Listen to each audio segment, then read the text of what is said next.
Olá pessoal, tudo bem com vocês? Bom, para quem não me conhece, meu nome é Ariel Souza, eu sou psicólogo clínico e atuo também na área da assistência social.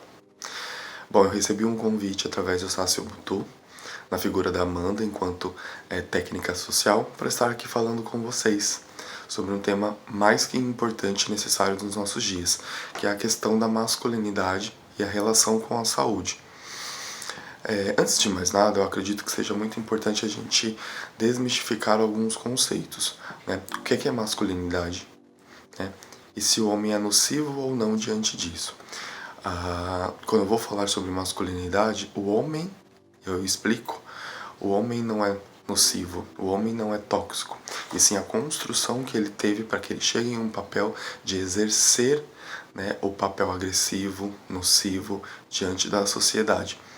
E quando a gente fala em uma construção, a gente também está falando do machismo, que é uma estrutura social, uma lógica de discurso, uma produção de subjetividade e o controle do corpo da mulher historicamente.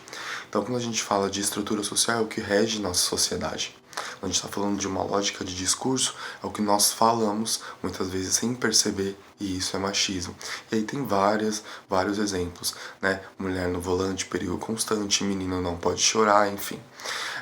Produção de subjetividade é a identidade que é formada. O que os pais, através da sociedade, da cultura, né, dos valores socioculturais, aplicam na figura do menino para que ele construa uma percepção de que ele é o detentor, né, da autoridade.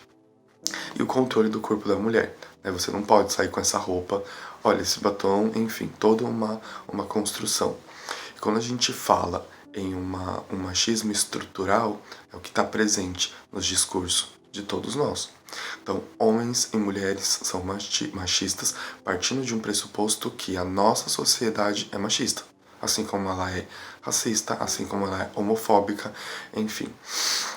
E por que o homem tem tanta dificuldade em entender o seu papel na sociedade e de frequentar muitas vezes os serviços de saúde, porque ele nunca entendeu isso como algo importante. Se a gente for perceber, toda a construção da feminilidade é pautada também na questão da saúde. As meninas, elas vão ao médico com mais frequência, entendem o seu corpo de forma diferente. Né? O homem, pelo contrário, aprende, por exemplo, que a sexualidade através de conceitos muito precoces, da escola, né, dos filmes, né, do que os próprios pais, das próprias pessoas responsáveis apresentam para eles diante de um entendimento do que é ser homem. As mulheres frequentam mais os espaços de saúde para entender o corpo, até porque quando a gente fala de sexualidade, sexualidade não é sexo, sexualidade é a construção e sentido do corpo. Então, como eu entendo o meu corpo diante de uma sociedade, diante do outro? E o homem pouco tem isso. A relação de cuidado, do que é cuidado, é apresentado primeiro para as meninas. Então, quando eu estou apresentando uma boneca, quando eu estou apresentando uma cozinha de brinquedo, eu estou dizendo para a menina, cuida. O seu papel é de cuidadora. Então, cuide do seu filho, cuide da sua cozinha, cuide da sua casa. E para o menino isso não é apresentado. É apresentado o carrinho, é apresentado as brincadeiras um pouco mais agressivas, os desenhos, né, de super-heróis, onde o super-herói, para conseguir o seu objetivo, ele precisa bater, ele precisa agredir, ele precisa gritar para conseguir o que ele quer. Então, toda essa construção é imputada de forma, quando a gente está falando aí de gênero, de forma totalmente distinta. Então a gente tá falando pra menina, senta de perna fechada, tira a mão daí. E o menino a gente deixa com mais flexibilidade, né? Porque é menino. E ao passo que ele vai crescendo, ele vai entendendo que ele não precisa, né? Porque frequentar um espaço de saúde, um serviço de saúde, denota fragilidade. E fragilidade e vulnerabilidade sempre esteve ligado à figura da mulher, diante aí de uma sociedade machista que a gente tem. Então, por isso, essa dificuldade da inserção. Porque, poxa, eu vou ao médico, vou denotar fragilidade, eu preciso demonstrar força, eu preciso demonstrar que eu sou forte diante disso. Porque a construção foi feita dessa maneira. Então, os homens, diante de não ter um cuidado prévio de sexualidade, de construção e do sentido de corpo, ele entende que ele não precisa, porque ele sempre se cuidou sozinho. Então ele entendeu o seu corpo sozinho, ele entendeu quais eram os seus limites sozinho, e por isso uma dificuldade. E também a gente não pode fugir do ideal, né, de machismo. A gente fala muito sobre a questão do exame do toque, onde os homens montam um terror e um arquétipo aí muito nocivo de que ir ao espaço de saúde dentro dessa especificidade vai denotar que eu vou ter a minha masculinidade fragilizada. Isso eu não posso. Né? E eles não entendem que o exame é feito, o PSA, que é o exame de sangue, onde ele vai passar por todo um processo. Se tiver alguma alteração, aí ele vai passar para o exame.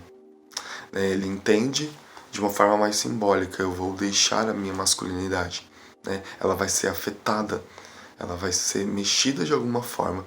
E se a gente for pensar, quantos exames invasivos as mulheres realizam desde a sua adolescência, e elas nunca perderam, e elas nunca tiveram a percepção de que eu vou perder a minha feminilidade. Mas os homens têm essa construção. Então não é o homem, é como a sociedade constrói a figura do papel, né, do que é ser homem. Né? Aquele menino que cresce ouvindo: você não pode chorar, você não pode apresentar fragilidade. Muitas vezes os homens chegam até o espaço da clínica não sabendo reconhecer, nomear as suas próprias emoções. Por quê? Porque nunca fizeram isso. Porque toda vez que tiveram um momento que quiseram expor a sua fragilidade, suas emoções, né, foram cortados, foram boicotados, foram castrados, né, porque isso denota fragilidade. Preciso ter uma posição afirmativa. Né? E todos nós, homens, mulheres, nós somos dotados de emoções. Inato. Nós temos as emoções. Né? Dificilmente os homens eles sentam num happy hour para falar sobre aquilo que estão sentindo, chorarem, falarem sobre as suas emoções, porque isso entre os demais é entendido como fragilidade. E aí as piadinhas, de forma pejorativa, começam a ser expostas. As mulheres elas têm mais dificuldade, elas têm mais facilidade com isso, porque foi sua construção. Né? E quando a gente fala da questão dos direitos, as mulheres já entendem o que são seus direitos. Então eu tenho direito nisso, eu posso passar no médico, eu posso fazer isso. O homem ele tem uma percepção de direito muito distinta. Eu preciso trabalhar, o que é meu direito? Eu preciso trabalhar para sustentar a casa. Né? E aí eu não estou generalizando, eu estou falando de uma forma, de uma estrutura social. Tá, pessoal? Eu preciso alimentar os meus filhos, eu preciso trabalhar, eu preciso dar conta disso. E poucos espaços eles adentram em virtude do que eu preciso ser, do que eu preciso estar diante da sociedade. Então, muitas vezes, são as mulheres que buscam os direitos e resguardarem os direitos dos homens. Aí os exemplos são: eu não tenho tempo para ir no médico, eu trabalho demais, eu preciso dar conta disso primeiro, e a saúde mental e a saúde física sempre vai ficando em segundo plano. E isso é muito nocivo. Né? E isso é muito grave, porque são as mulheres que sempre estão tomando a iniciativa de buscarem terapia, né, de buscarem os espaços de saúde em detrimento de uma percepção de que eles não precisam. O homem entende isso muitas vezes: eu não preciso disso, né? Eu dou conta, né? Machismo, tá? Então quando a gente fala da questão de direitos, a gente está falando isso. O que o homem entende por direito? O que o homem entende por dever? Primeiro ele precisa pensar na construção de subjetividade que ele tem. Ele precisa pensar qual é o papel dele na sociedade e se ele precisa, né, de tudo isso. Até porque o machismo, o homem sofre também com tudo isso. Porque ele deixa de falar sobre as emoções, ele não chora, ele sonega muitas emoções, sonega muitas informações. Muitas vezes ele vai chorar sozinho porque ele não pode denotar isso. É muito pesado. É muito pesado diante de tantas fragilidades, de tantas vulnerabilidades que nós temos. Então é isso. Espero ter contribuído com vocês dentro dessa perspectiva de que nós homens não somos nocivos.